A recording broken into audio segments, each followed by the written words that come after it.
Hi, everyone. It's Sunday, and I'm Shirley Davis coming to talk to you a little bit about different topics on DID. I hope you'll like and follow my videos, my channel.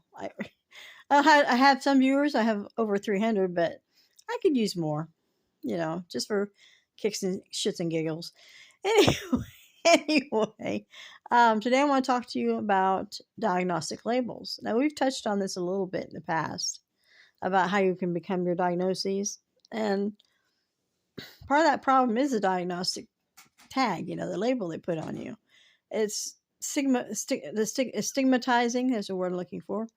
And it's also, it gives you a sense of being weird or unusual or it's hard to express exactly what I'm talking about, but I think you understand. It gives you a feeling of not realness. Some people accept their diagnoses just fine. I mean, they're like, oh, it feels good, like to know what's wrong and to have a name for it. That's the way I felt. That's my cat playing with her ball. Sorry. Um, but in the past, before I got the diagnostic label, I just didn't understand what was going on. I mean, losing things, finding things, ending up places, doing odd things, closing my closet that I didn't buy.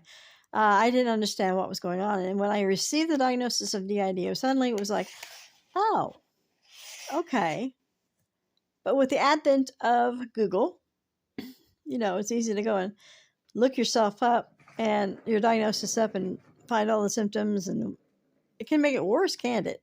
You get that diagnosis label, you look it up on Google, and suddenly you think, oh, should I be having all those symptoms? Maybe I do. Maybe I don't. I'm not sure. It can actually make you unsure about yourself. And I myself, if I were a therapist, I would tell my client, if you can possibly avoid it, don't look it up. Just talk to me about it. Ask me questions, and I'll explain the best I can. And then after we've been in therapy for a little bit, then go look it up, because you can get the wrong idea. You can get a totally wrong idea about your diagnosis. Diagnostic labels can make it hard when you go to the doctor, the medical doctor. I mean, it's on your chart, right? And they see that, and suddenly they don't believe a word you say. It's beginning to gaslight you. It's probably one of the reasons why I've been gaslit in the past, is because of that. They begin to gaslight you, and you end up not getting the care you need and the care you deserve. Doctors need more education on DID and just mental health in general. They don't study that much in their studies to be a doctor. It's mostly medical things. And while psychiatric illnesses are physical illnesses, they don't see it that way, and they can misdiagnose you. And people die because they misdiagnose, or people with DID can go up to 11 years without being properly diagnosed with DID because of the stigma involved with that diagnosis. Like, no, she couldn't have DID. I don't see her switching in my office. Well, that was rarely going to happen because, they're a stranger.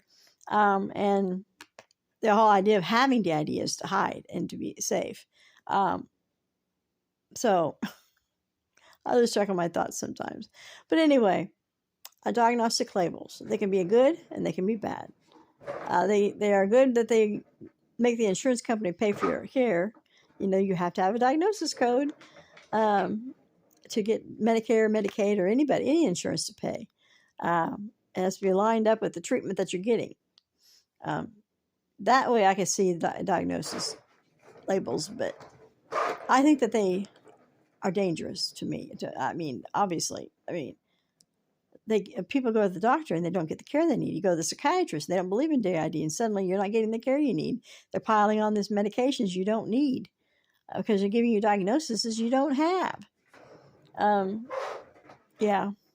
Anyway, if you want to read more about it, I'm writing a blog post right now about diagnostic labels and how they can hinder and help you. And I'll put the link and I'll come back and put the link in. I'm not done with the piece. I'll have to come back to the video and put the link in later. But anyway, you have a good week, and I look forward to talking to you again. I enjoy these little talks, and I'm really enjoying the comments. You guys are so sweet. Thank you so much. Anyway, bye-bye.